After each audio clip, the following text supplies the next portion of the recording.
In the dusty heart of 1883 Kansas, newly elected Sheriff John Callahan pins on a badge that's heavier than it looks.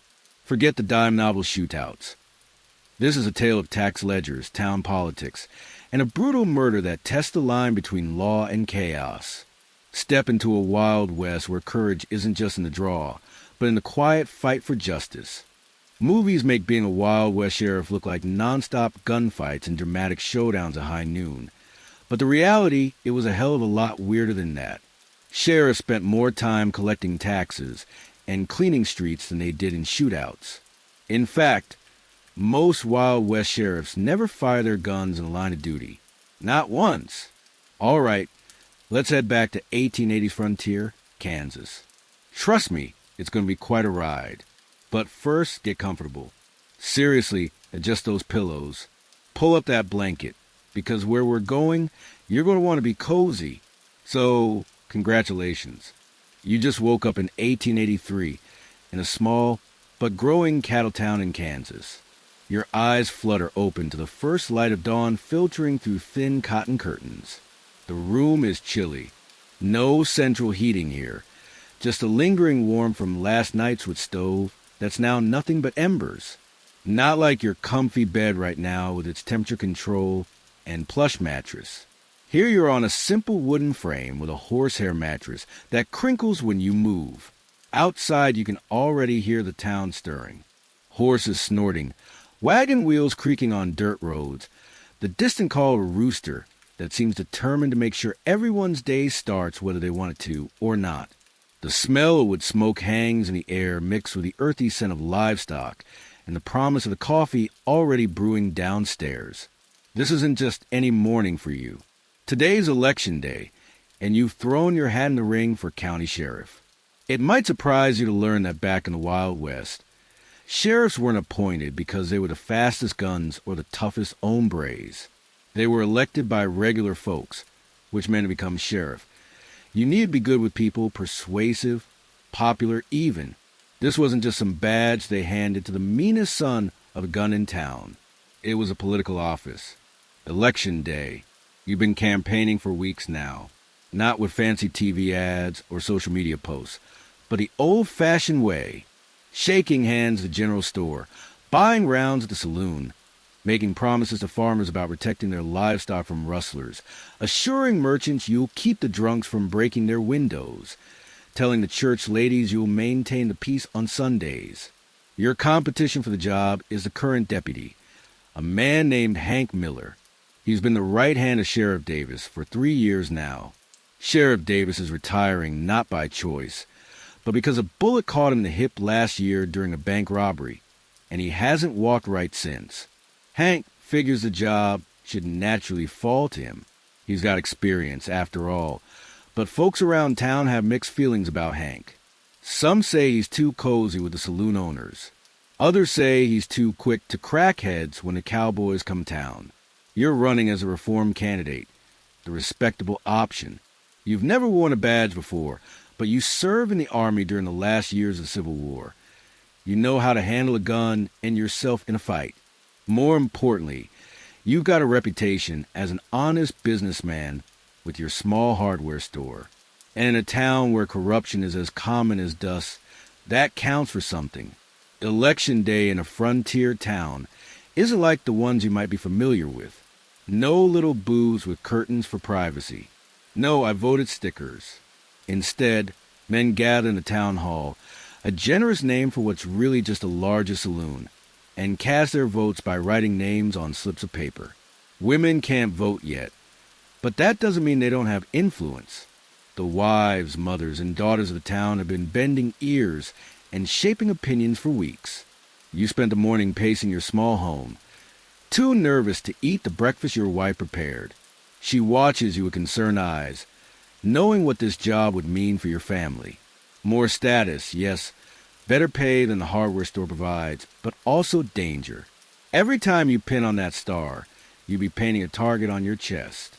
You don't have to do this. John, she says quietly, her new sheriff, hands fidgeting with her apron.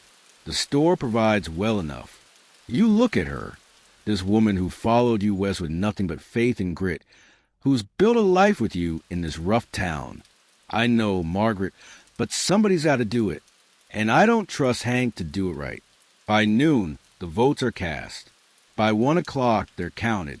And by 2, the mayor, a portly man with a walrus mustache named Elijah Pianton, announces the results from the steps of the town hall. Ladies and gentlemen, by a margin of 23 votes, our new county sheriff is John Callahan. A cheer goes up from your supporters. Handshakes and back slaps rain down on you. Hank Miller gives you a stiff nod from across the street before turning and walking towards the nearest saloon. You know you've made an enemy today, the first of many. Likely, Mayor Peton ushers you into his office, a cramped room at the back of his general store, and presents you with a badge. It's simpler than you expected. A 6-pointed star cut from silver-colored metal with sheriff stamped across it. When he pins it to your chest, it feels heavier than it looks. Congratulations, Sheriff Callahan. The mayor says, not quite meeting your eye. I expect you'll want to get settled in your office. Frank will show you around. Frank, town clerk. Turns out, is the town clerk, a thin, nervous man with ink-stained fingers who seems to carry the weight of the town's paperwork on his narrow shoulders. He leads you to the sheriff's office, a small wooden building sandwiched between the barber shop and the telegraph office. Inside the office is sparse. A desk, a chair, a gun rack on the wall with a shotgun and 2 rifles, a wood stove in the corner, a wanted poster tacked to the wall.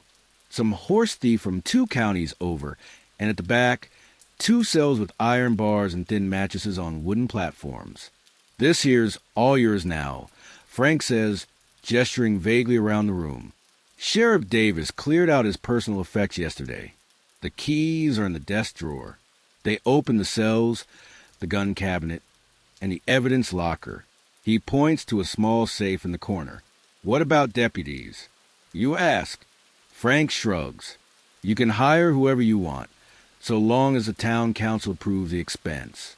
Most sheriffs round these parts make do with 1 full-time deputy and a few part-timers they call in when needed. After Frank leaves, you sit at the desk, your desk now, and try to take it all in. The weight of the badge, the responsibility, the danger. You open the desk drawer and find the keys as promised, along with a ledger, a few pencils, and a half-empty bottle of whiskey. Sheriff Davis's parting gift, perhaps. You're examining the shotgun from the gun rack when the door bangs open. A young cowboy, barely out his teens, stands there swaying slightly. His eyes are bloodshot, and he reeks of cheap whiskey. You the new sheriff? He slurs, squinting at you. You nod, setting the shotgun aside, but keeping it within reach. That's right, Sheriff Callahan. What can I do for you, son? The cowboy grins, revealing a missing tooth. Well, Sheriff, I just want to be the first to welcome you to the job proper like. He sways a bit more, then steadies himself against the doorframe. And to let you know that me and the boys from the Circle B don't much care for lawmen telling us what we can and can't do when we come town. You stand slowly, measuring the distance between you and the young hothead. He doesn't appear to be armed, at least not visibly. But that doesn't mean much. I appreciate the welcome, you say carefully. But I'd appreciate it even more if you'd sleep off that whiskey before you cause trouble that'll land you in one of those cells. The cowboy laughs. You sound just like the last one. He thought he was tough, too, till he caught a bullet. There it is. Your first test as sheriff. Not an hour into the job.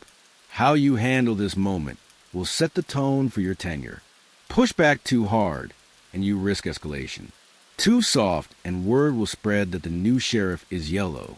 You step around the desk, keeping your movements calm and deliberate. Son, I don't know you and you don't know me. So, let me introduce myself proper. I'm John Callahan. Before I opened the hardware store, I was with the 8th Kansas Infantry. I've seen things that would turn your hair white. Now, I don't want trouble, and I don't think you do either. So, how about you head back to the saloon, or better yet, find a place to sleep it off. The cowboy, first day, stares at you, weighing his options. Finally, he spits on your floor. We'll see what kind of sheriff you really are. Callahan. Cattle drives coming through next week. That's when the real fun starts. With that, he turns and stumbles back out into the street. You let out a breath you didn't realize you were holding. Then you grab a rag from the desk and clean up the spit. Welcome to your first day as sheriff. It doesn't take long to realize that the job is nothing like the dime novels make out to be. The next morning, Frank the clerk drops off a stack of papers that nearly reach the ceiling. What's all this? You ask, eyeing the tower of documents, tax records. Frank says simply, sheriff's responsible for collecting property taxes in the county. Most folks in town pay regular, but the outlying farms and ranches, well, they need some convincing sometimes. You stare at him. Tax collecting. That's part of the job. Frank nods, adjusting his spectacles. That's serving warrants, maintaining the jail, keeping the peace. Oh, and the town council expects you to enforce the ordinance about livestock on Main Street. Too many cowboys letting their horses drop manure everywhere. So much for the glamorous life of a frontier lawman. By the end of your first week, you spent more time with paperwork than your pistol, more hours mediating disputes between neighbors than tracking outlaws. There was Mrs. Henderson complaining about Mr. Peterson's dog digging in her garden. The two saloon owners on opposite ends of Main Street accusing each other of watering down their whiskey. A dispute between the blacksmith and the livery owner over a customer they both claimed. And yes, telling half a dozen cowboys that they couldn't race their horses down the middle of town. One afternoon, your first bribe. Summoned to the general store where a traveling salesman is being accused of selling snake oil. The bottle in question promises to cure everything from rheumatism to baldness to female complaints. The salesman, a slick fellow in a checkered suit, swears on a stack of Bibles that his elixir is legitimate. My good sheriff, he says with an oily smile, I assure you this tonic is made from the finest herbs gathered by Chinese mystics in the mountains of Tibet. You pick up the bottle, uncork it, and take a sniff. Your eyes water immediately. It's mostly alcohol with some kind of bitter herb thrown in for flavor. Probably wouldn't kill anyone, but it sure wouldn't cure anything either. Sir, you say, recorking the bottle, I believe you're in violation of the town ordinance against fraudulent commerce. The salesman's smile falters. I'm sure we can come to some arrangement, Sheriff. Perhaps a complimentary case for your personal use. And there it is, your first bribe offer. Not from a dangerous outlaw or corrupt businessman, but from a two-bit peddler of fake medicine. No, sir, we cannot, you say firmly. You can pack up your wares and move on, or you can spend the night in my jail. Your choice. The salesman chooses to leave town. The mayor. Later that evening, as you're locking up the office, Mayor Peton stops by. He seems nervous, fidgeting with his watch chain. Heard you ran off that medicine show, fellow.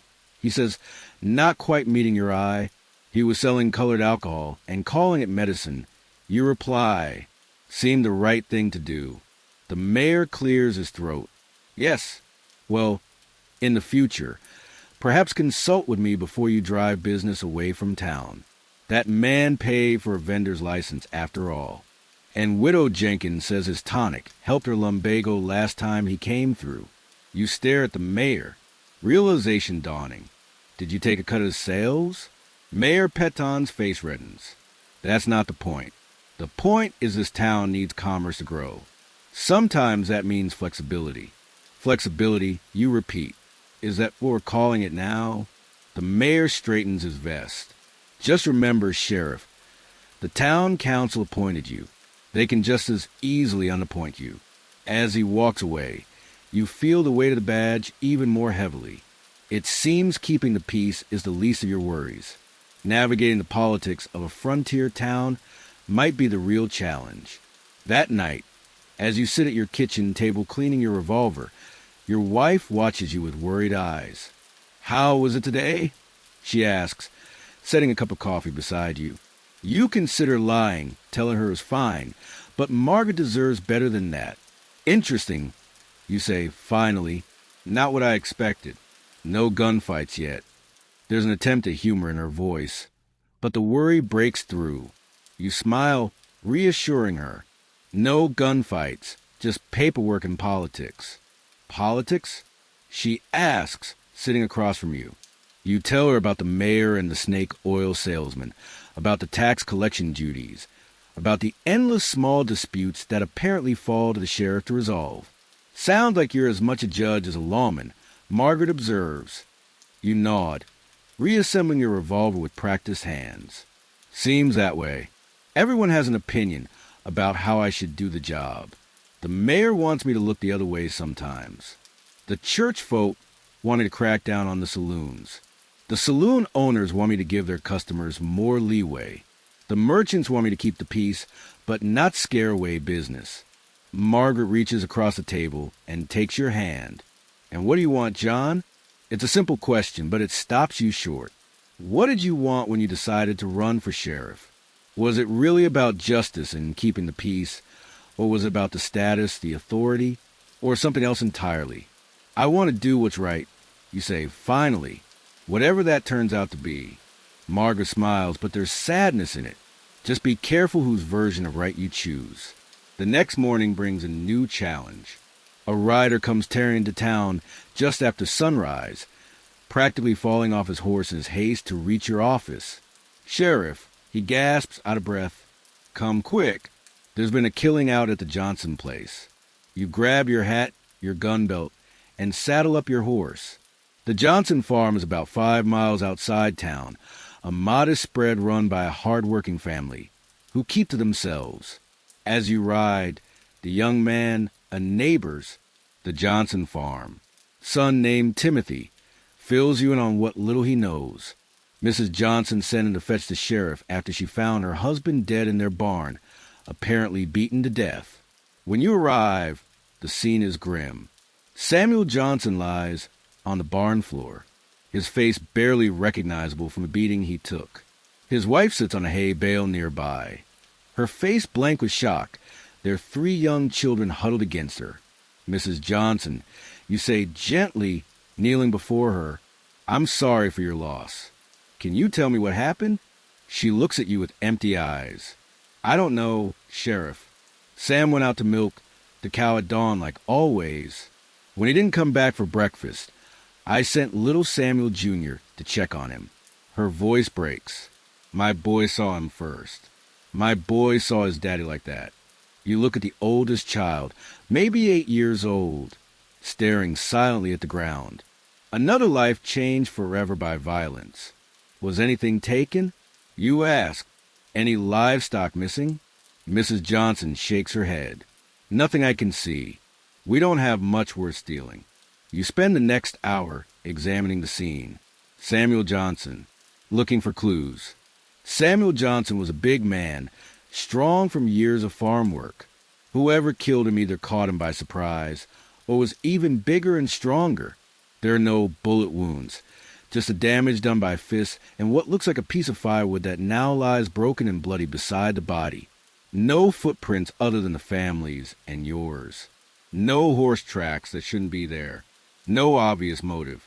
You're about to give up when you notice something caught in Johnson's hand. Carefully, you pry open his fingers. It's a small piece of checked fabric, likely torn from the killer's clothing during the struggle. It's not much, but it's something. You place it carefully in your pocket, then turn to Mrs. Johnson. I'll need to take your husband's body back to town.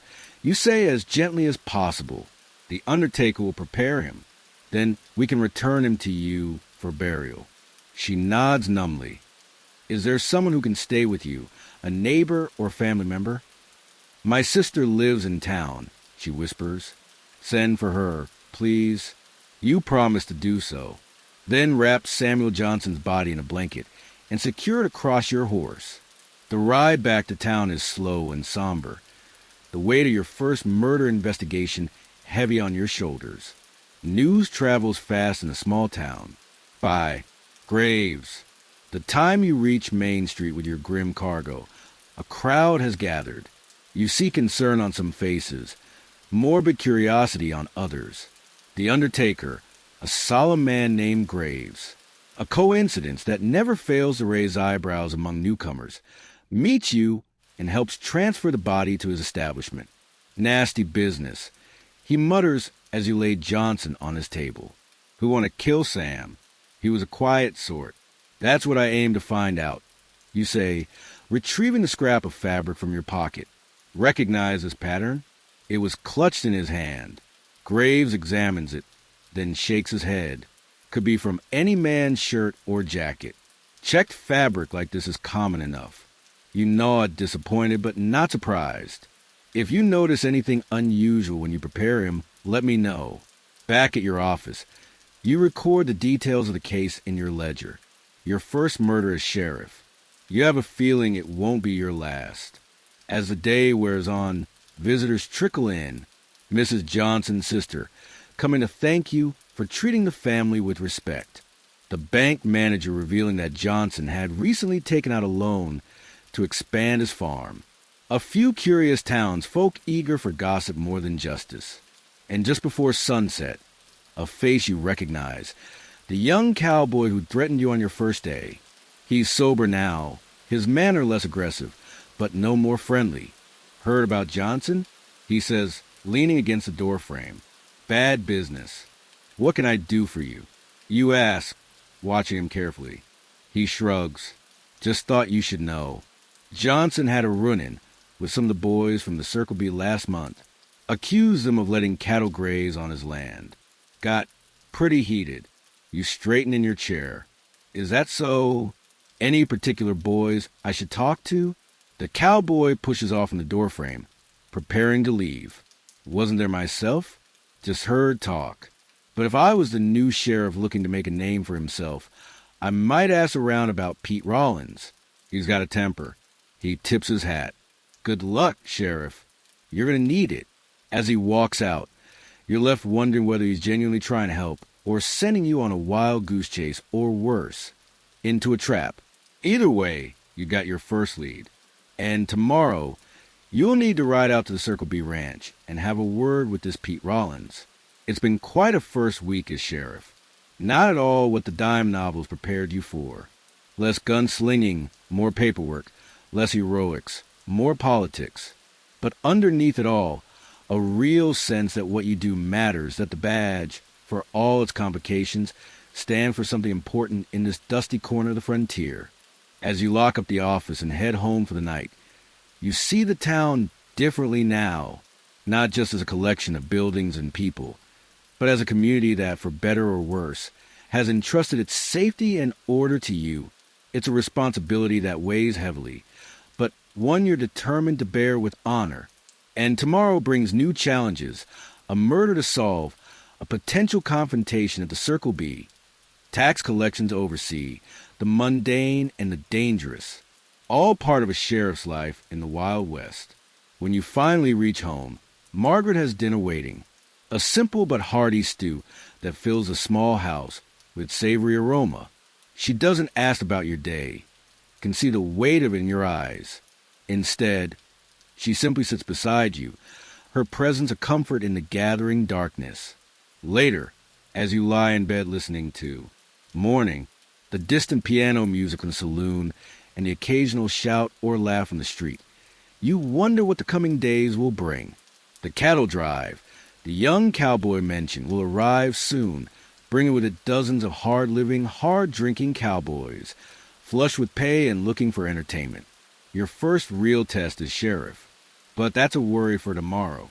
Tonight, the badge rests on your bedside table, its weight temporarily lifted from your shoulders as sleep finally claims you. Morning comes too soon, the pale light of dawn filtering through your window. Your muscles ache from yesterday's ride to the Johnson farm and back.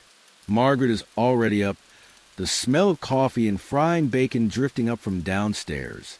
The badge sits where you left it on the bedside table, catching the early light. Another day as sheriff begins. The town is quiet at this hour. A few early risers. The baker already at work. Smoke rising from the chimney of his shop. The stable hand feeding horses. A pair of miners heading out to try their luck at the creek where there had been talk of gold. They nod respectfully as you pass. the badge on your chest earning their deference. When you reach your office, you're surprised to find someone waiting. A lean, weathered man in his 50s with a thick mustache and calm eyes. He sits in the chair across from your desk, boots crossed at the ankle, hat resting on his knee. "Morning, Sheriff," he says, standing as you enter. "Name's Bill Harper. I was deputy to Sheriff Davis before his injury. Was away visiting my daughter when the election happened." You shake his offered hand, noting the "Meet Bill Harper." Calluses and the steady grip. "John Callahan." "Pleasure to meet you, Deputy Harper." He looks at you appraisingly. "Former deputy, as it stands, until you decide otherwise. You hadn't given much thought to deputies yet. Frank the clerk had mentioned you could hire one with town council approval, but with everything else going on, it hadn't been a priority. What can you tell me about the Johnson murder?" you ask, hanging your hat on the rack by the door. Harper's expression darkens.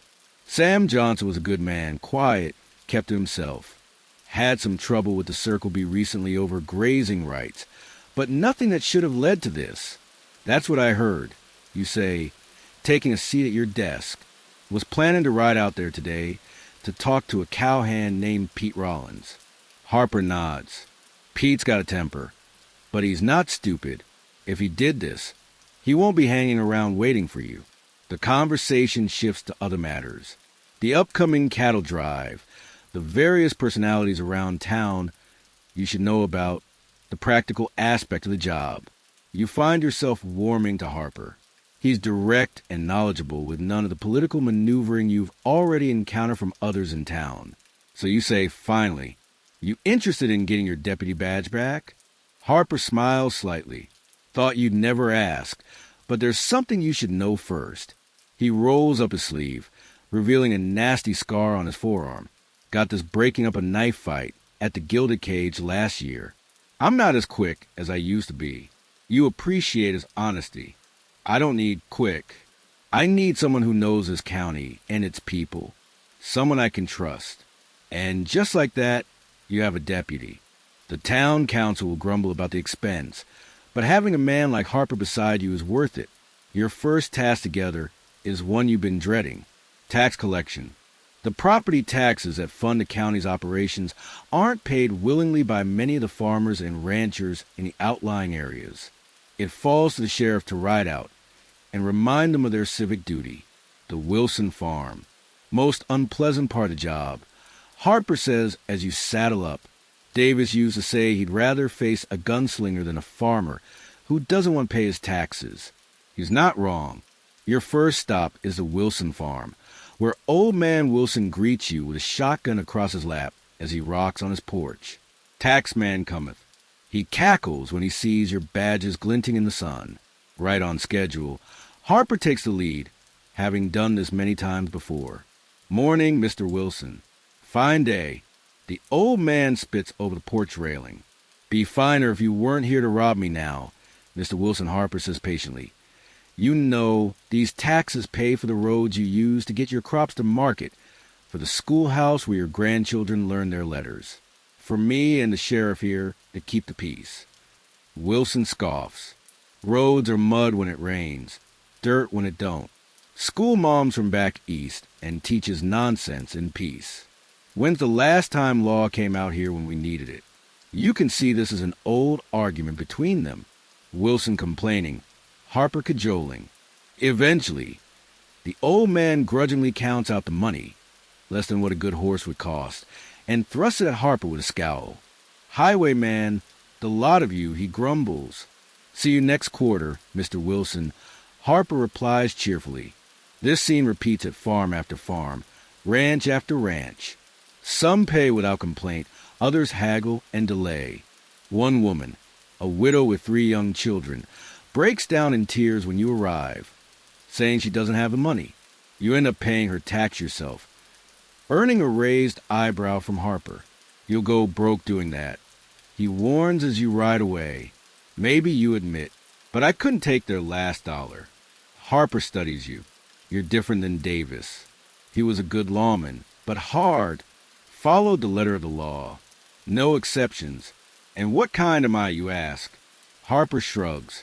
Too soon to tell. But that widow back there, she'll remember what you did. Word will spread. By midday, you've collected from most of the smaller holdings. The larger ranches, like the Circle B, are another matter. Those owners often spend time in town and handle their taxes through the bank, which brings you to your next unpleasant duty. The Circle B's foreman, a bull of a man named Jackson, isn't pleased to see you when you arrive. Word travels fast, and he knows why you're there. And it's not about taxes. Pete Rollins ain't here. He says flatly, not bothering to dismount from his horse, as you ride into the ranch yard. Lit out 2 days ago. Harper gives you a look that says, told you so. Any idea where he was headed? You ask. Jackson shrugs. Not my job to keep track of the boys on their time off. Pete got paid, same as everyone. Probably off spending it on women and whiskey in the next county. 2 days ago, you repeat. That would be the day Sam Johnson was killed. The foreman's eyes narrow. You accusing one of my men, Sheriff. Just collecting facts, you say mildly. Johnson and some of your men had a dispute recently, I hear. Jackson spits. Johnson was always complaining about something. Cattle on his land. Water rights. Man was a burr under the saddle. But none of my boys would kill him over it. You're not convinced, but without Pete Rollins to question, there's not much more to do here. You take your leave, promising to return if you have more questions. Well, Harper says as you ride back toward town, Pete running off doesn't look good for him. But unless we find more evidence or he comes back, that case might go cold. The thought sits uneasily with you. Your first murder as sheriff, and the trail already growing cold. What will you tell Mrs. Johnson and her children? The sun is high overhead when you return to town. Your next duty awaits. Checking on the jail and its current occupants. Last night, while you were preoccupied with the Johnson murder, Harper had locked up 2 drunks who were fighting outside the gilded cage. The cells are simple affairs. Iron bars, wooden bunks within mattresses, a bucket in the corner for necessities. Not comfortable, but not cruel either. The 2 men inside look miserable, nursing hangovers and bruised faces. Rise and shine, gentlemen. Harper calls, his voice deliberately louder than necessary. Both men wince. Oh, come on, Bill. One groans. Have mercy. Harper chuckles. Sheriff, meet Tom Riley and Fergus Ollie, regular customers. They work for the railroad, laying track. Every payday they drink too much and try to kill each other.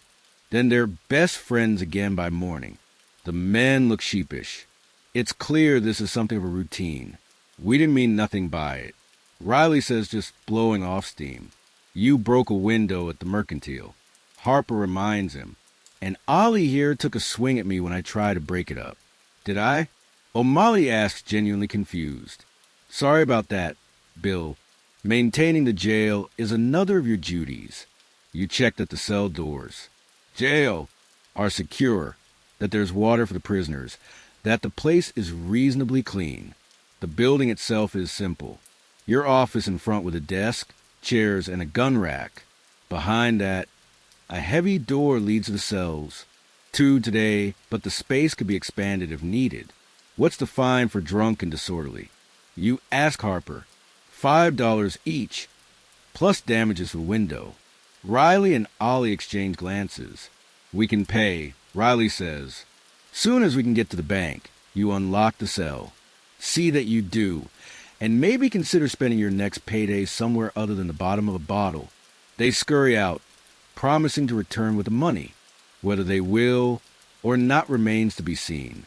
No sooner have they left than a new visitor arrives. Dr. Reynolds, the town physician, a serious man with spectacles and a perpetually worried expression. Or sheriff, he says with a nod. I've examined Johnson's body. Thought you should know what I found. You usher him to a chair. What can you tell me, Doc? Reynolds removes the spectacles, polishing them with a handkerchief. He was beaten severely, as you saw. Cause of death was likely a blow to the head with a heavy object consistent with the piece of firewood you found. But there's something else. He leans forward. Some of the bruising had already begun to develop before death, and his knuckles were bruised and cut. He fought back. You conclude, indeed, quite vigorously. I'd say, whoever, Mayer, killed him likely as injuries of their own. Bruised face, perhaps cracked ribs. This is useful information. Pete Rollins fleeing with unexplained injuries would be damning evidence. You thank the doctor for his time. As Reynolds leaves, your next visitor arrives. Mayor Peton, still looking uncomfortable around you after your exchange about the snake oil salesman. Sheriff, he says stiffly. A word. You gesture to the chair the doctor just vacated. The mayor sits adjusting his vest. I understand you've hired Bill Harper as your deputy. That's right. The town council wasn't consulted on this expense. You lean back in your chair. The previous sheriff had a deputy. I assumed the position, and its salary were already approved. Peton frowns. Well, yes, but we thought with a new sheriff we might reassess the need. Translation. They hope to save money by having you work alone. Mayor, you say calmly, I need a deputy, especially with a murder investigation ongoing and a cattle drive coming to town. Unless you prefer to explain to the townsfolk why their safety isn't worth the expense. The mayor sighs. Very well. But in the future, please consult the council before making decisions that affect the town budget. After he leaves, Harper returns from his lunch. Mayor looks like he swallowed a lemon. He observes. He's not happy about me rehiring you.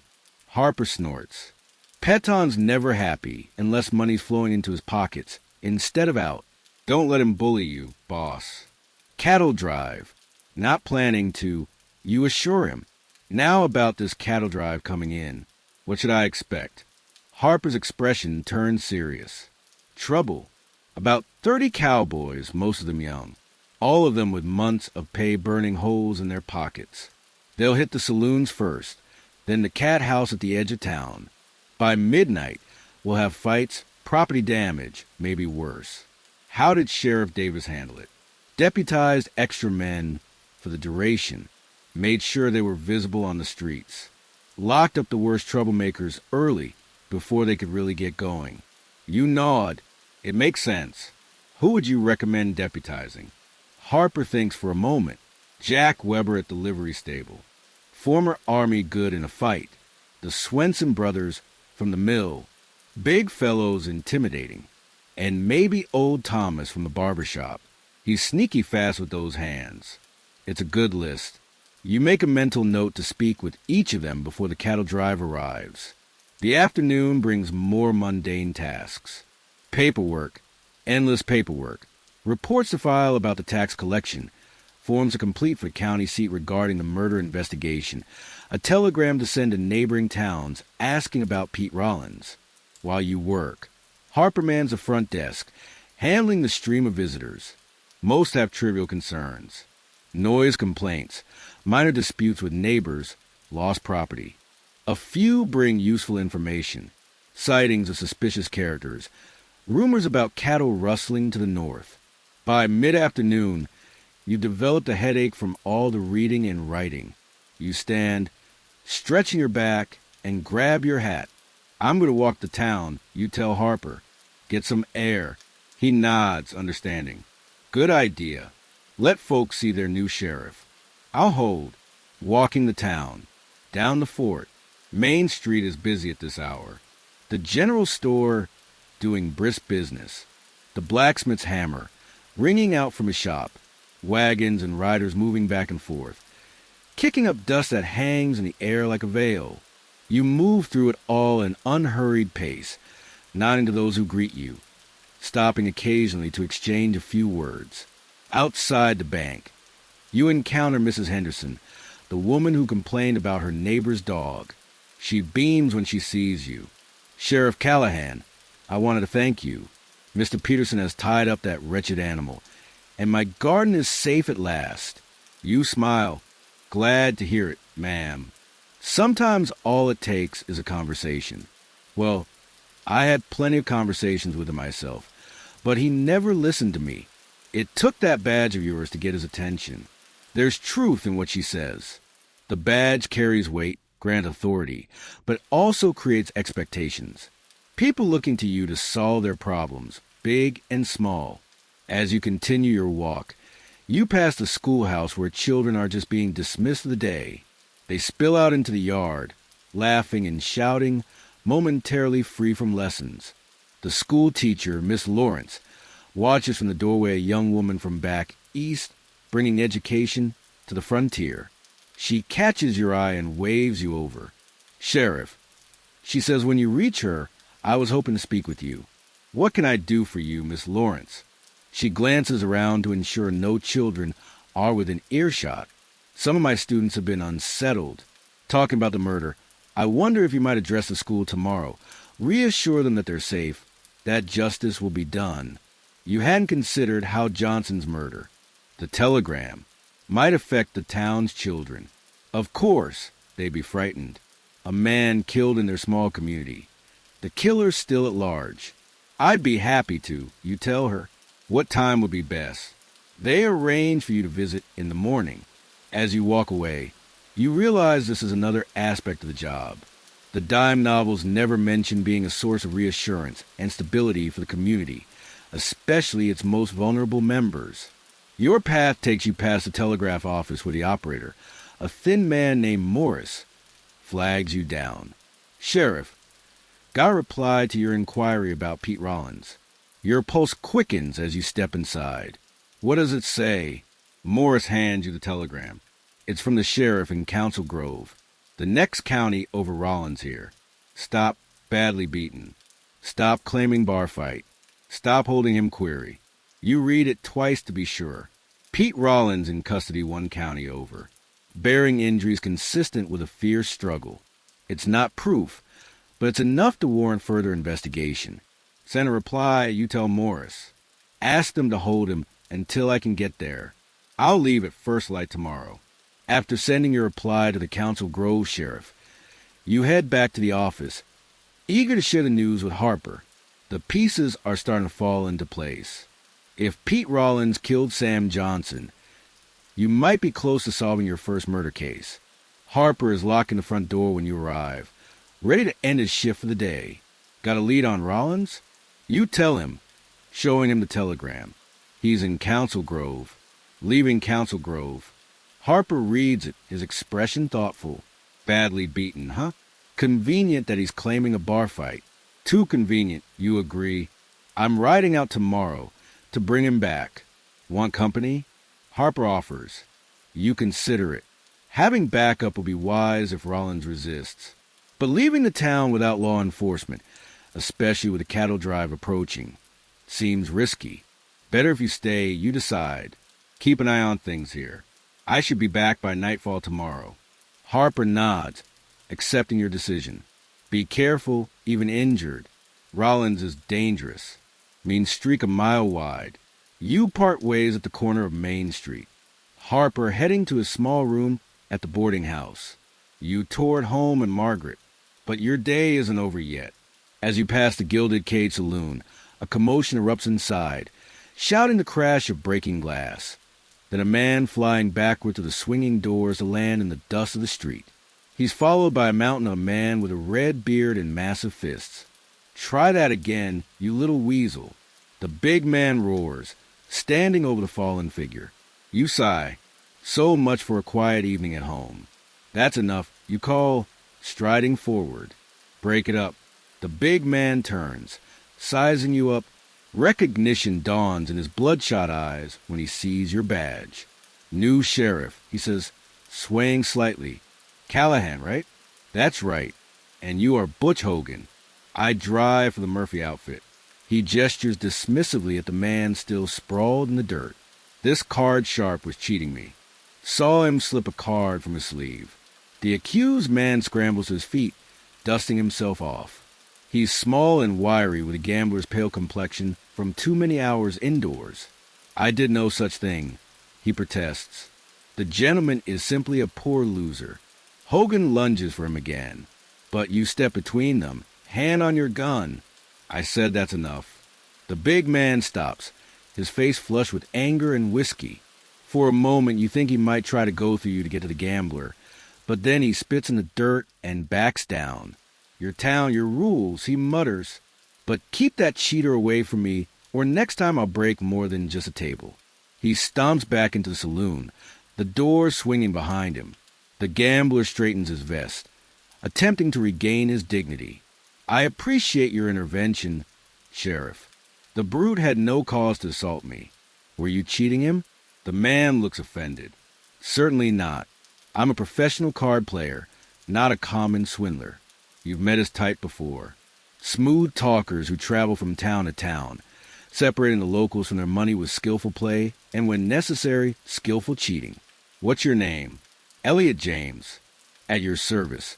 He offers a small bow. Well, Elliot James. Mr. James, I suggest you move on to the next table, or better yet, the next town. We don't need trouble. James gives you a calculating look. Are you ordering me to leave town, Sheriff? On what grounds? I've broken no laws. He has you there. Being a suspected card cheat isn't enough to run someone out of town. You need proof or at least a complaint from someone willing to press charges. No, you concede. But I am asking you to consider whether it's worth your while to stay. The cattle drive arrives soon. Those cowboys work hard for their money. They don't take kindly to losing it unfairly. James seems to weigh his options. A town full of cowboys flush with cash is prime territory for a card sharp, but getting caught cheating by the wrong cowboy could be fatal. Perhaps you're right, he says finally. I find, night, the climate here suddenly less hospitable. I believe the evening stage still has room. You watch him walk toward the stage office, confident you've seen the last of Elliot James.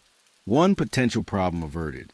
The sun is sinking toward the horizon now, casting long shadows down Main Street. Most respectable businesses are closing for the day, while the saloons are just coming to life. Night brings different challenges for a lawman. Drunkenness, fights, occasionally more serious trouble. You decide to continue your patrol, rather than heading home immediately. Margaret will understand the town needs to see its sheriff present and vigilant, especially in the evening hours when trouble is most likely to brew. The Gilded Cage is the largest of the town's 3 saloons, occupying a prime corner lot on Main Street. Inside, the atmosphere is boisterous but not yet rowdy. Early evening drinkers, shopkeepers unwinding after a day's work, ranch hands in town on errands, a few travelers passing through, occupy the tables and line the long bar.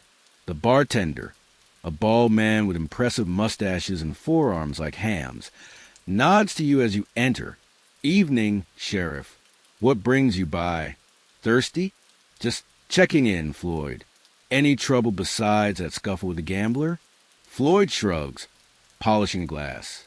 Quiet night so far, but it's early yet. You make a circuit of the room, noting faces, assessing moods. Most nod respectfully or tip their hats when they notice your badge. A few avert their eyes, suggesting they have something to hide, or simply don't like lawmen on principle. You file away these reactions for future reference. In a dark corner, you spot a familiar, Billy Reed. Face, the young cowboy from the Circle B who threatened you on your first day, then later tipped you off about Pete Rollins. He's drinking alone, his expression morose. On impulse, you approach his table. Mind if I join you? He looks up, surprised. After a moment's hesitation, he gestures to the empty chair across from him. Free country. You sit, studying him. Up close, he looks younger than you initially thought, barely 20, with a wispy attempt at a mustache and eyes that have seemed too much for his age. Didn't catch your name before, you say. He takes a swig from his glass. Billy Reed. You were right about Pete Rollins, Billy. He's been found 1 county over. All beat up, just like someone who'd been in a fight with Sam Johnson might be. Billy's expression doesn't change, but his knuckles whiten around his glass. That's so it is. I'm riding out tomorrow to bring him back. You lean forward slightly.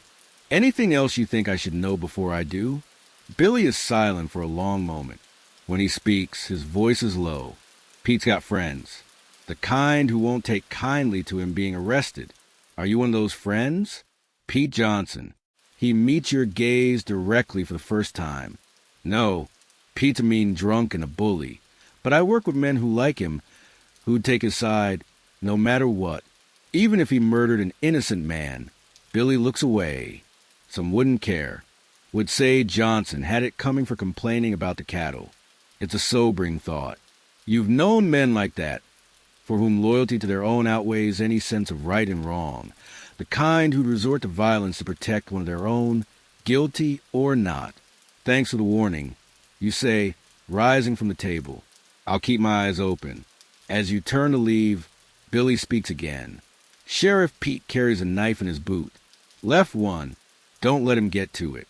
You nod your thanks for this potentially life-saving information. Then continue your rounds. The town's other two saloons, the Frontier and the Dusty Bull, are smaller establishments catering to different clientele.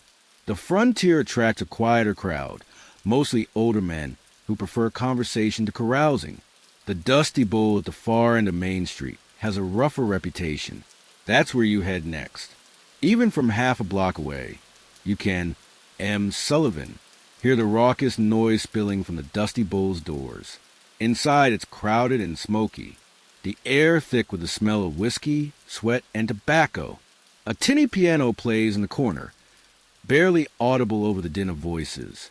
The owner, a former boxer named Mac Sullivan, spots you immediately. He makes his way through the crowd, his broken nose and cauliflower ears testaments to his former profession. Sheriff, he greets you gruffly. Problem? Just making my rounds. Mac, how's business? Mac grunts. Can't complain. Listen, I run a clean place here. My boys know to take trouble outside. You glance around at the crowded room. Your boys look like they're the trouble. He chuckles, a raspy sound. Maybe so, but they know the rules. No guns inside, no fighting inside, no cheating at cards, everything else. I look the other way. You notice a sign behind the bar. Check your guns. No guns.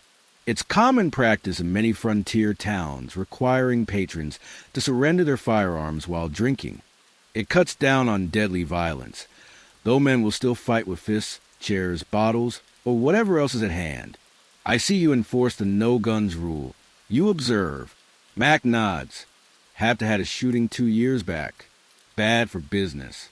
Now everyone checks their iron at the door. He gestures to a rack behind the bar, where several revolvers and even a rifle or two are stored.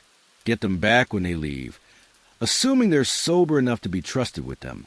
It's a sensible policy, one you plan to enforce more widely as the cattle drive approaches.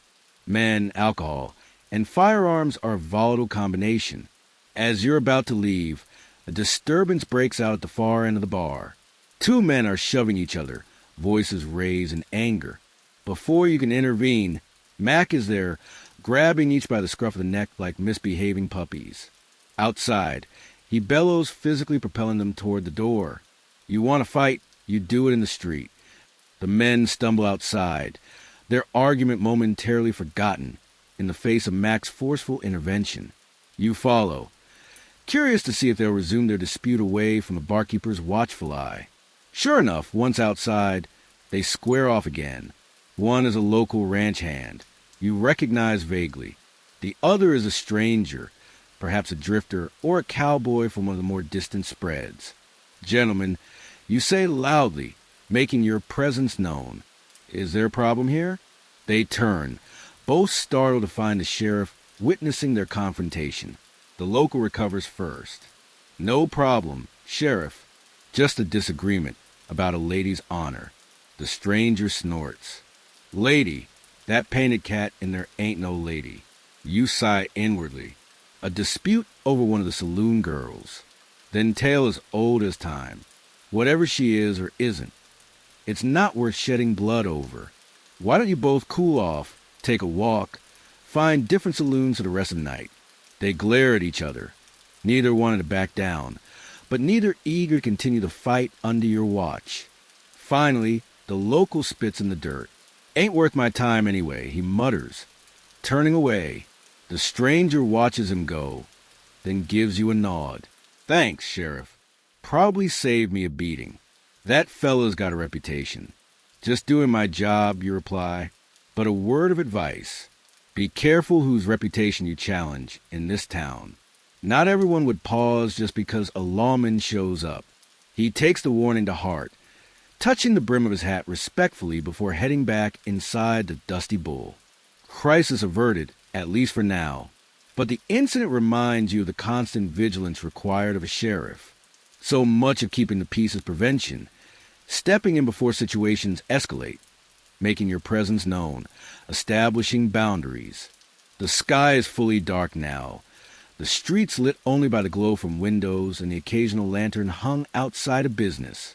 Most respectable citizens are home for the evening, leaving the streets to those with less savory intentions or nowhere else to go. As you continue your patrol, a rider comes tearing into town from the east, his horse lathered and blowing hard. He reins in sharply when he spots you. Sheriff, he calls, dismounting in a rush. Thank God we need help out at the Wallace place. Rustlers hit them about an hour ago. Old man Wallace is shot up bad. Your heart sinks. Cattle rustling is a constant problem in ranching country, and often turns violent when the owners try to protect their livestock. How many rustlers? You ask, already calculating your response. Oh, 4, maybe 5. The rider says they took 20 head of prime beef cattle headed west toward the territorial line. The territorial line is about 15 miles away. If the rustlers cross it, they'll be outside your jurisdiction. You need to move fast. Get to Doc Reynolds. You instruct the rider. Tell him to ride out to the Wallace place right away. Then find Deputy Harper at the boarding house. Tell him what's happened and to meet me at the livery stable. The rider nods and hurries off toward the doctor's house. You head for the livery at a run. If you're going to catch these rustlers before they cross the territorial line, you'll need fresh horses and a posse.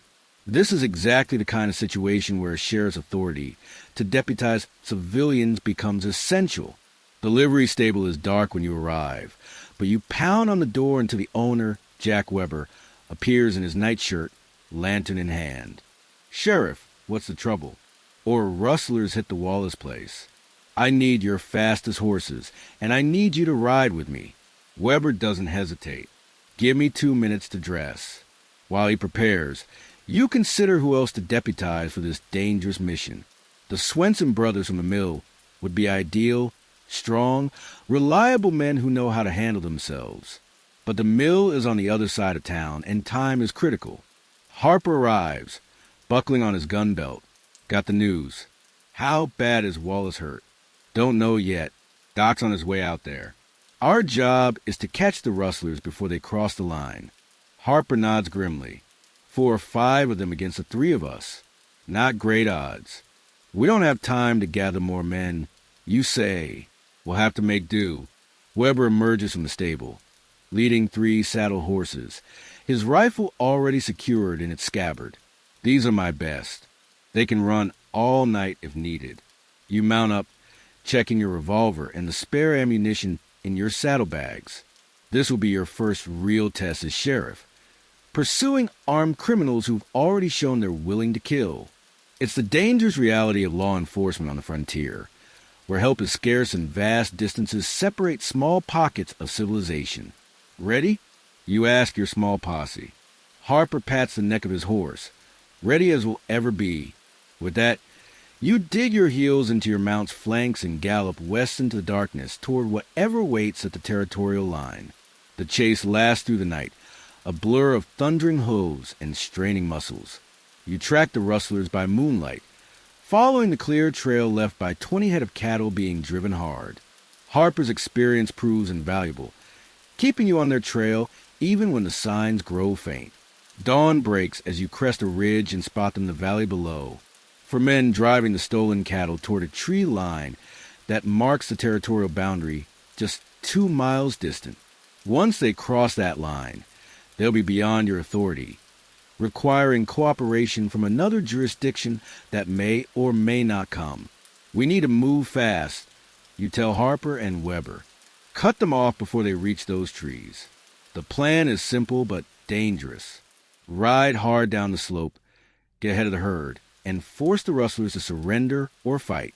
With 4 against 3, a fight means bloodshed, perhaps death, but you've sworn to uphold the law, and sometimes that means risking everything. The rustlers spot you as you thunder down the hillside. They react instantly, 2 breaking off to drive the cattle harder toward the boundary, while the other 2 wheel around, rifles raised. Down! Harper shouts as muzzle flashes burst from the rustlers' weapons.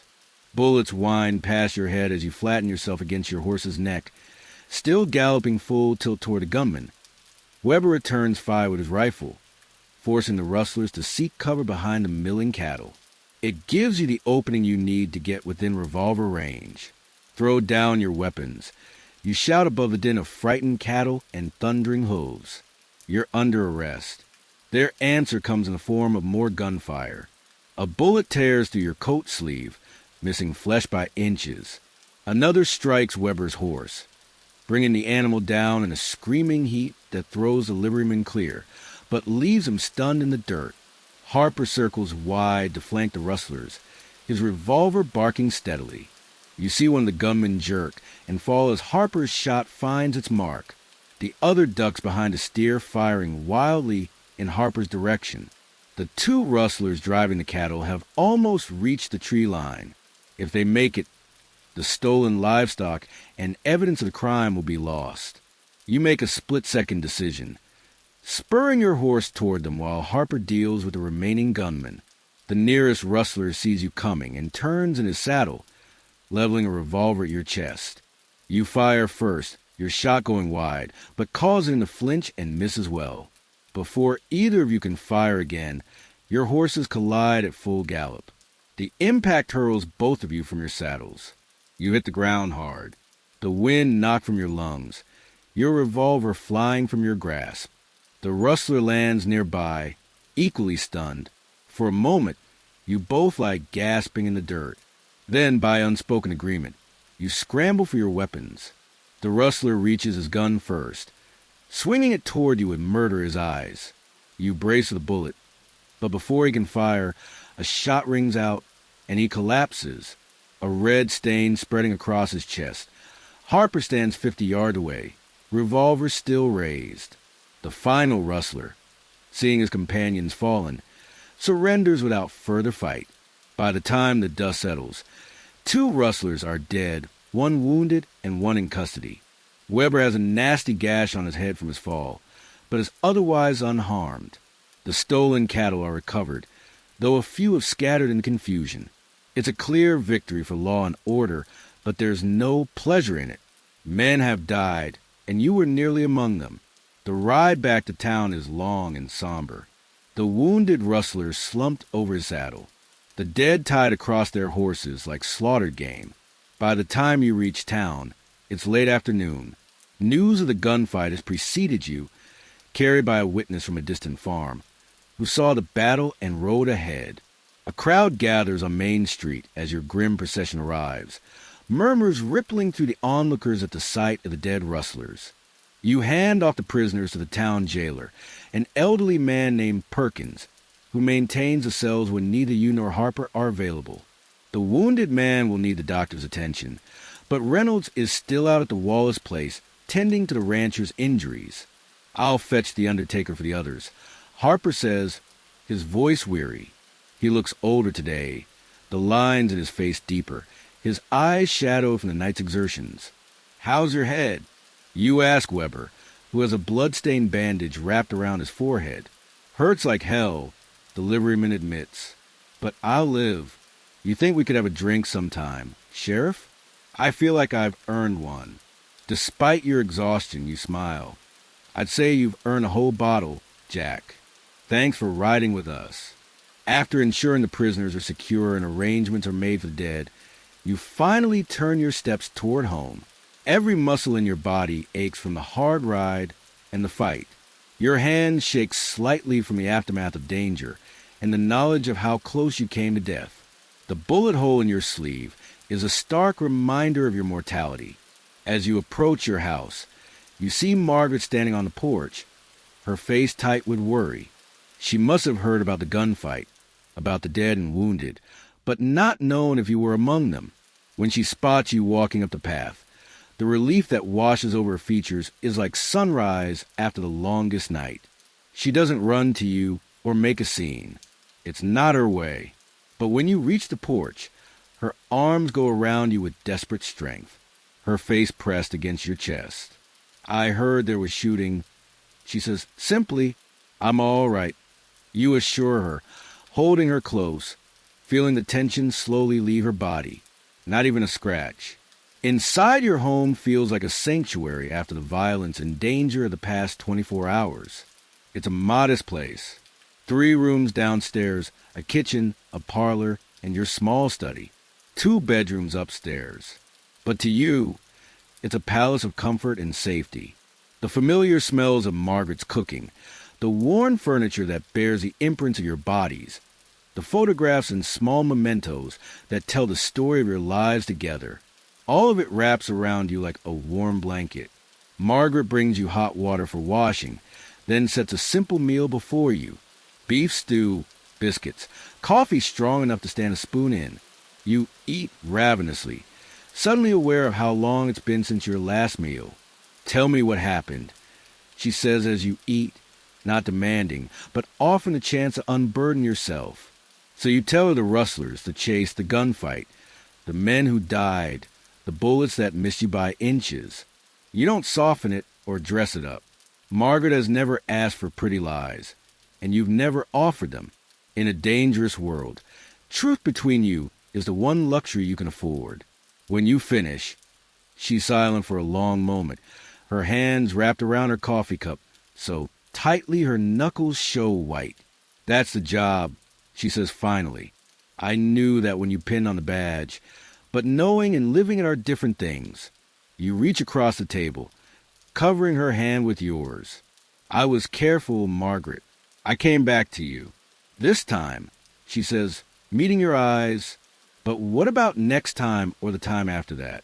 The odds catch up, John. They always do. It's a conversation you've had before in different forms. The risk of your profession hangs over your marriage like a storm cloud, always present, even on the sunniest days. I know you acknowledge, but someone has to do this job. If good men turn away from it, what happens to towns like ours? She sighs, a sound of resignation rather than agreement. "I just wish it didn't have to be my good man." After dinner, exhaustion catches up with you. You can barely keep your eyes open as you climb the stairs to your bedroom.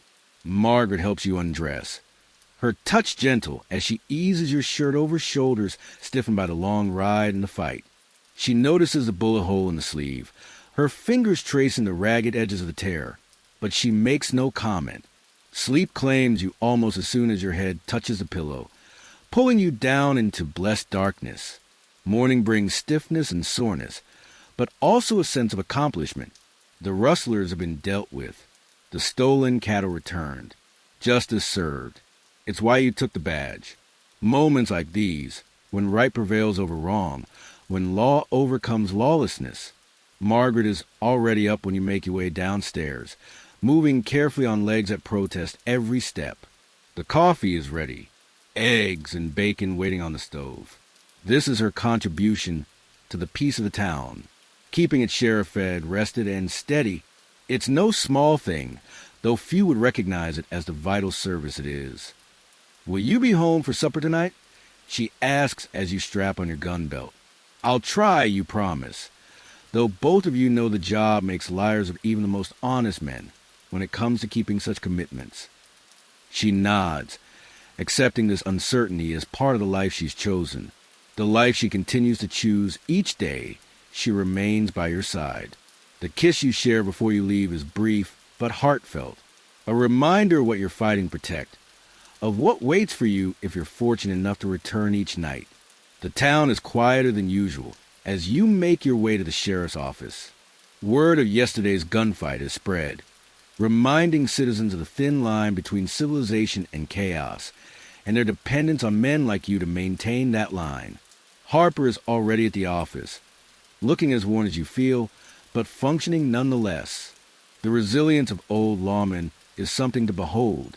They bend, but rarely break, carrying on through pain, exhaustion, and the weight of their experiences.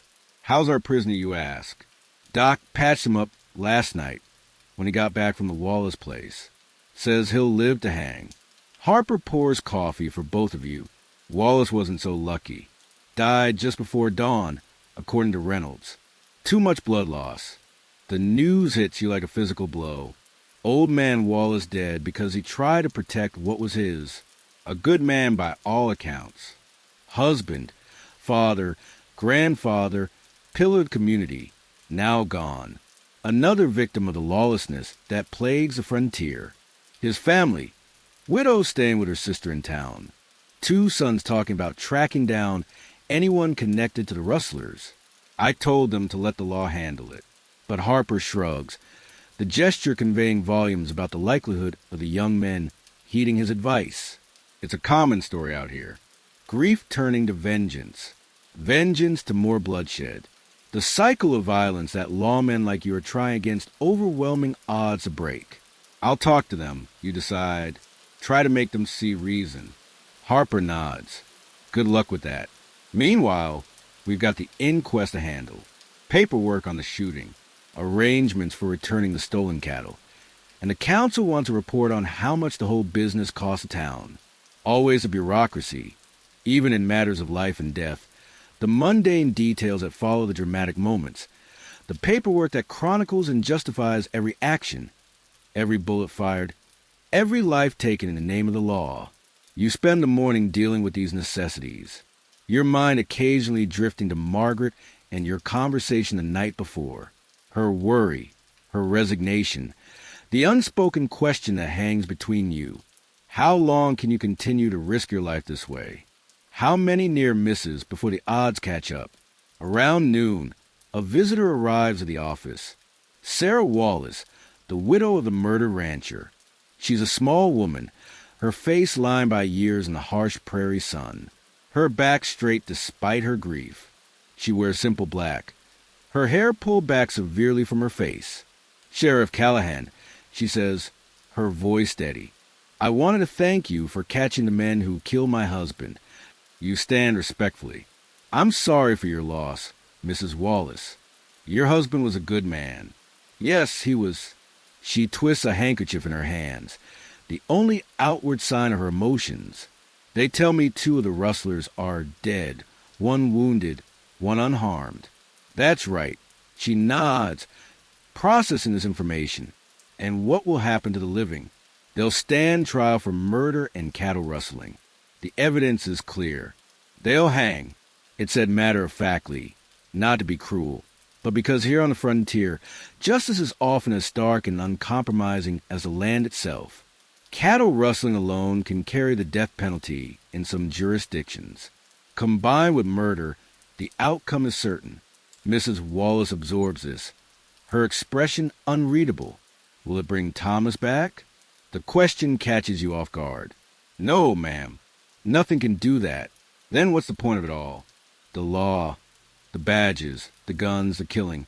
If it can't protect a man on his own land, if it can't bring him back when it fails, what good is it? It's the fundamental question that every lawman must answer for himself, that every community must answer collectively. What is law for if not to preserve life? And when it fails in that primary purpose, as inevitably sometimes does, what justifies its continued authority? The law can't bring your husband back, you acknowledge, but it can prevent other husbands, other fathers from meeting the same fate. It can create a world where disputes aren't settled with bullets, where might doesn't make right. She studies you, measuring your sincerity. My boys want blood. They're young and full of fire. They say if the law had done its job, their father would still be alive. They might be right. You admit we can't be everywhere. Can't stop every crime before it happens. But vengeance won't bring him back either. It will just put them in the ground beside him or at the end of a hangman's rope. Mrs. Wallace sighs, suddenly looking every one of her years and more. I've told them the same. I don't know if they'll listen to them, or to me. Send them to me, you suggest. Let me try to talk some sense into them. She nods, though whether in agreement or just acknowledgement of your offer is unclear. Before she leaves, she pauses at the door. Sheriff, my Thomas always said, a man who carries a badge carries the weight of everyone who depends on him. It's a heavy burden. Make sure you have strong shoulders. With that, she's gone, leaving you to ponder her words and the weight you've chosen to bear. The rest of the afternoon passes in a blur of duties and decisions. You write your report on the gunfight. You check on the wounded rustler, who glares at you with hatred from his cot in the cell. You telegram the territorial marshal about the incident, since it occurred near the boundary of your jurisdiction. Through it all, your thoughts keep returning to Margaret, to your home, to the life you're trying to balance against the demands of the badge. It's a struggle every lawman faces. Being husband and sheriff, family man and fighter of other men's battles. Few manage it perfectly. Many fail completely, ending up with broken marriages or early graves or both. As evening approaches, you make a decision. The paperwork can wait. The town can survive without your watchful eye for one night. Tonight belongs to Margaret, to the relationship that sustains you through the dark and dangerous times. You leave the office earlier than usual, stopping by the general store to purchase a small gift for Margaret, a bottle of lavender water that you know she favors, but rarely buys for herself, considering it an unnecessary luxury. The shopkeeper wraps it carefully in brown paper, his eyebrows raised slightly at the sheriff's uncharacteristic purchase, but he makes no comment, merely wishes you a pleasant evening. The streets are relatively quiet as you walk home, the golden light of late afternoon, casting long shadows across the dusty road. A few people nod or tip their hats as you pass. You've been sheriff less than 2 weeks, but already they look at you differently, with respect, with expectation, perhaps with a touch of fear.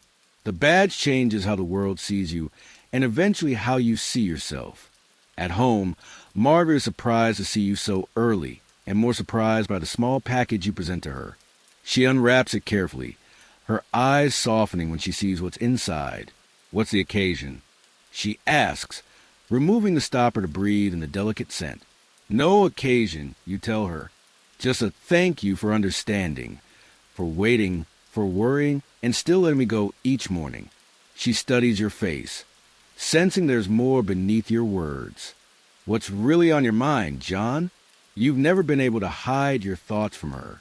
15 years of marriage has made her fluent in your silences, your expressions, the things you don't say. I've been thinking about what you said last night, about the odds catching up. Eventually, you'd take her hands in yours. You're right. This job, it's dangerous. Men with badges tend to die wearing them. But I need you to know something. She waits, patient, giving you the space to find the words. I didn't take this badge for glory or adventure. I took it because someone needs to stand between the innocent and those who would prey on them. But you in our home, you're my anchor, my reason, the thing I fight to come back to. Margaret's eyes glisten with unshed tears. I know, John. I've always known. I just get scared sometimes. You have every right to be. But I promise you this. I won't take unnecessary risks. I won't play the hero if there's another way. I'll do everything in my power to come home to you every night.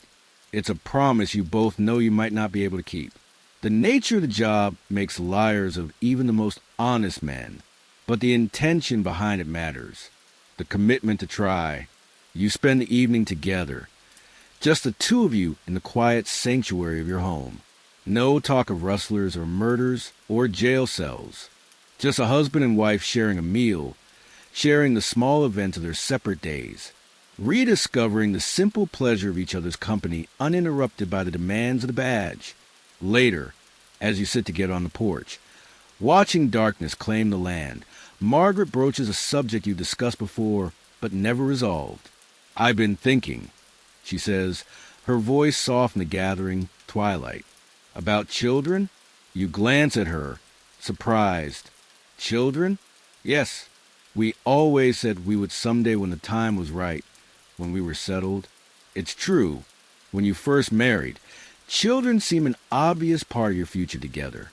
But then came the war, and after that the westward journey, and then the struggle to establish the hardware store. Somehow, someday kept receding into the distance. You think now is the right time? You ask, genuinely curious. With everything so uncertain, Margaret looks out at the darkening street. The windows of neighboring houses glowing with lamplight. The distant sounds of the town settling in for the night. Life is always uncertain, John, especially out here. If we wait for perfect safety, for complete security, we'll wait forever. She turns to you, her face half shadowed in the dusk. I'm not getting any younger. Neither are you. And I think I'd like to leave something behind, something more than memories. Her words touched something deep inside you, the same instinct that led you to take the badge, the desire to build something, to protect something, to leave the world better than you found it. Children would be the ultimate expression of that desire, the most enduring legacy. A little girl with your eyes, you say, smiling at the thought, or a boy with your stubborn chin. Margaret laughed softly. My stubborn chin. Have you looked in a mirror lately? Sheriff Callahan. You join her laughter, the tension of recent days easing from your shoulders. It feels good to think about the future, about possibilities, about life continuing and growing even in this harsh and sometimes violent land. Let's do it, you decide. Let's start our family. The joy that lights her face is worth every risk, every danger, every burden the badge might bring. This moment, this woman, this future you envision together, this is what you're fighting to protect. Not just an abstract concept of law and order, but the very real possibility of happiness, of love persisting against all odds. Morning comes with renewed purpose. You rise early, kissing Margaret before she's fully awake, promising to return for supper. Come hell or high water. The streets are quiet at this hour, the town still shaking off the night slumber. At the office, you find Harper already at his desk, sorting through wanted posters that arrived on yesterday's stage. Morning, boss. He greets you. You're looking chipper today. Feel chipper, you admit. Sometimes you need to be reminded what you're fighting for. Harper nods, understanding without needing the details. Speaking of fighting, the Wallace boys came by late yesterday after you'd left. Said their sent them. You straighten, instantly alert. How did that go? Better than I expected. They're angry, sure, hurting, but they listened when I told them about the prisoners, about the trial to come. I think they'll let justice take its course. He pauses. For now, at least, it's a small victory, but an important one. 2 young men choosing the path of law over the path of vengeance. The scales tipping ever so slightly toward civilization and away from the brutal justice of personal retribution. The day unfolds with the usual mixture of mundane tasks and unexpected challenges. You sign paperwork. You check on the prisoners. You mediate a dispute between neighboring merchants about the placement of a hitching post. You practice your quick draw in the privacy of the office, knowing that the speed of your hand might someday be the difference between life and death. Around noon, a rider gallops into town, pulling up outside her office with news that sends a ripple of tension through your body. The cattle drive has been spotted. They're less than 5 miles out. By nightfall, the town will be inundated with trail-weary cowboys, eager to spend their pay on whiskey, women, and whatever other entertainments they can find. You and Harper spend the afternoon preparing. You visit each saloon, reminding the owners of the town ordinances about serving obviously intoxicated patrons, and a requirement that all weapons be checked at the door. You stop by the cat house at the edge of town where Madame Rosalie promises to keep her girls and customers in line. You check in with the merchants on Main Street, most of whom plan to close early to avoid potential trouble. Finally, you summon the men you selected as temporary deputies. Jack Weber from the livery, the Swenson brothers from Mill, Old Thomas from the barber shop. You issue each a deputy badge and review their duties. Maintain a visible presence on the streets. Break up fights before they escalate. Summon you or Harper if serious trouble develops. They listen soberly, understanding the responsibility you're entrusting to them. As the sun begins its descent toward the western horizon, the first sounds of the approaching herd reach the town. The lowing of cattle, the shouts of cowboys, the distant thunder of thousands of hooves. From the roof of the jail you watch them come. Hundreds of longhorn cattle, dust rising from their passage like smoke obscuring the dozen or so men who drive them. The cattle will be held in pens outside town until they can be loaded onto trains bound for eastern markets. But the cowboys, their job nearly done, will descend on the town like a thirsty army after months on the dusty trail. You've seen it before in other towns. The sudden influx of young men flush with cash and starved for civilization's pleasures. The inevitable conflicts as they blow off steam. The challenge they present to law and order in small communities like yours. Harper joins you on the roof, his expression grim as he surveys the approaching herd. Go it be a long night, he predicts. You nod, already calculating how to deploy your limited forces for maximum effect. Remember, we're not trying to stop them from having fun. Just keep it from getting out of hand. Easier said than done, Harper mutters. By sunset, the cattle are secured in the pens, and the cowboys have arrived in town. They come in a group at first, dusty and trail-worn, but their spirits high at the prospect of hot baths, cold drinks, and female company. They spread out quickly, some heading for the bathhouse, others making straight for saloons, a few seeking the telegraph office to send word of their arrival to waiting families. You station yourself on Main Street, your badge clearly visible, making your presence known without being confrontational. Most of the cowboys nod respectfully as they pass. A few eye you warily, sizing you up, perhaps wondering how strictly you'll enforce the town's rules.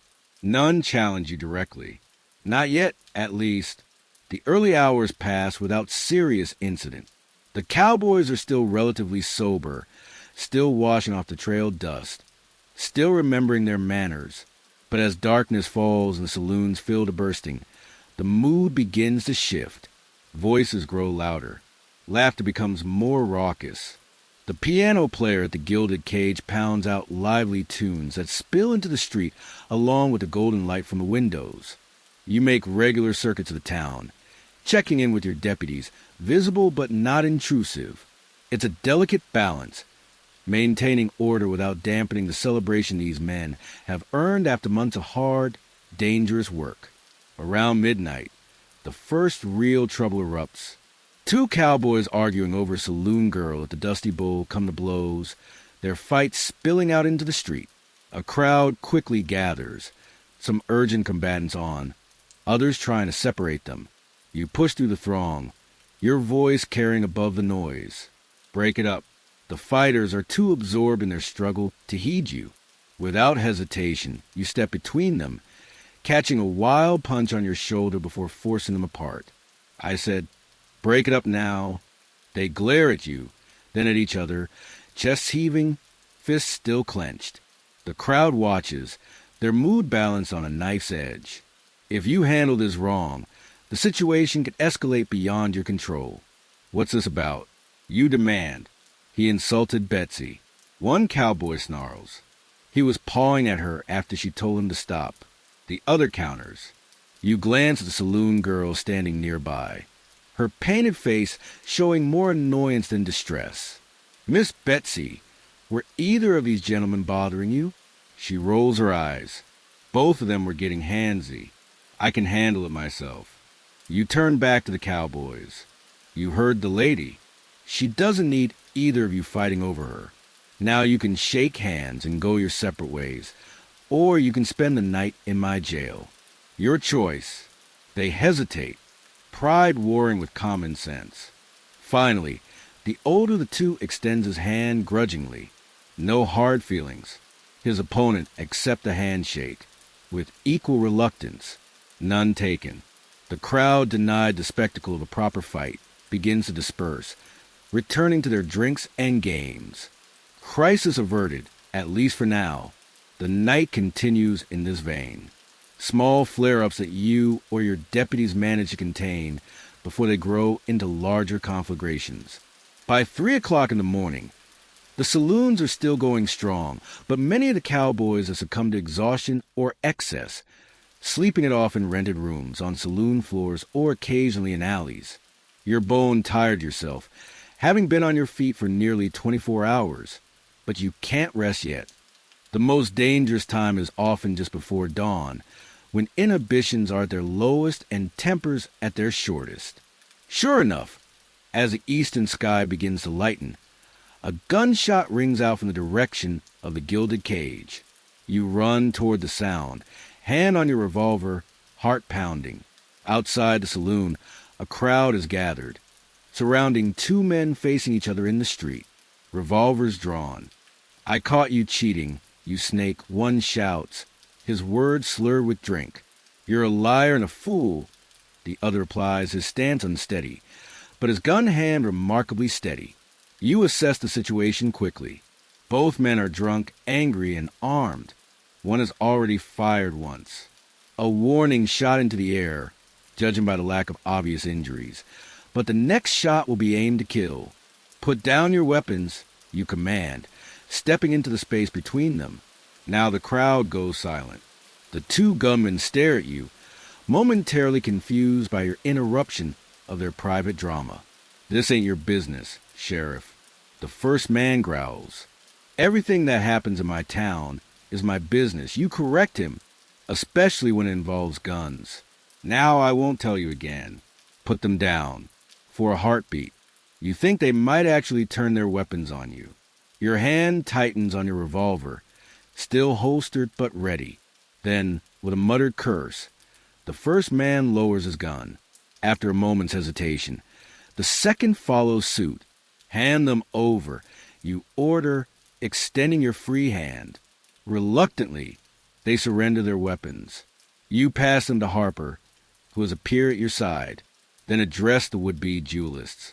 "You'll get these back when you're sober and ready to leave town. Until then, you're both spending what's left of the night in my jail."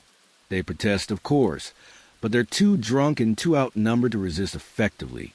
As you march them toward the jail, the crowd disperses, the entertainment over. That could have gone bad in a hurry.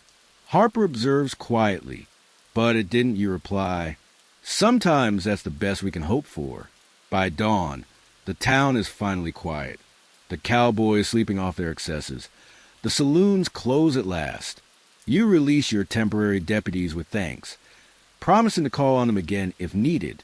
Then, true to your word to Margaret, you head home for breakfast before snatching a few hours of much-needed sleep.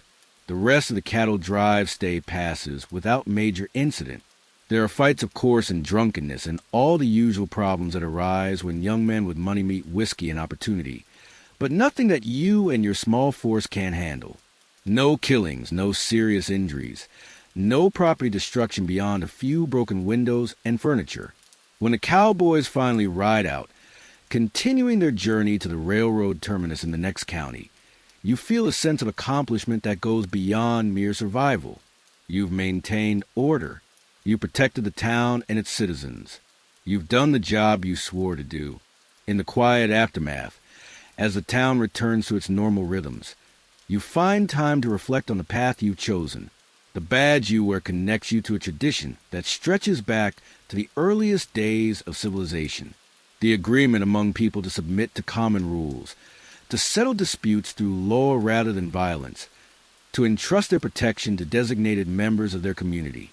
Here on the frontier, that tradition is still taking root, still competing with older, more primal ways of solving problems. The gun, the knife, the personal vendetta. As a sheriff, you stand at the crossroads of these competing systems, trying to guide your community toward the rule of law, while acknowledging the realities of life in a land where help can be days away, and self-reliance is often the difference between survival and death. It's not an easy position. The badge makes you both protector and target, both servant and authority.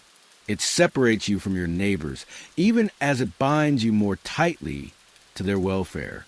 It demands sacrifices of time, of comfort, of safety that few fully understand. Yet there's honor in it, too. Purpose. The knowledge that your actions, your choices, your courage, or lack thereof shape the world around you in tangible ways. You're not just passing through life. You're helping to create the conditions under which others live theirs. As weeks turn to months and months to years, you settle into the rhythm of the job. You learn its contours, its seasons. You come to recognize trouble before it fully manifests. You develop instincts about when to intervene and when to let situations resolve themselves. You build relationships with the community you serve, earning their trust through consistent, fair enforcement of the law. There are dark days, of course, days when violence erupts despite your best efforts, days when you're forced to use your weapon, to take a life in defense of others or yourself, days when you return home to Margaret with shadows in your eyes that even her love can't fully dispel. But there are good days, too. Days when you prevent trouble before it starts. Days when your presence alone is enough to maintain peace. Days when you help someone in need, protect the vulnerable, stand between the innocent and those who would harm them. And in time, there are even better days. Days when your family grows with the birth of your children. A daughter first with Margaret's gentle eyes and your stubborn determination. Then a son, curious and adventurous from his first breath. They grow up in the shadow of your badge, learning early the complex relationship between authority and responsibility, between law and justice. You worry about them, of course, about the dangers they might face because of who you are and what you do. But you also hope that they will understand someday why you chose this path, that they will see the badge not as a symbol of power, but of service, that they will recognize the sacrifices you've made not as burdens, but as investments in the future, their future and the future of all who call this harsh, beautiful land home. For in the end, that's what being a sheriff in the Wild West truly means. Not the gunfights or the glory or the fear you inspire in wrongdoers, but the quiet daily work of building civilization on the frontier, of creating spaces where people can live and work and raise their families in relative safety, of bending the arc of history ever so slightly toward justice and peace.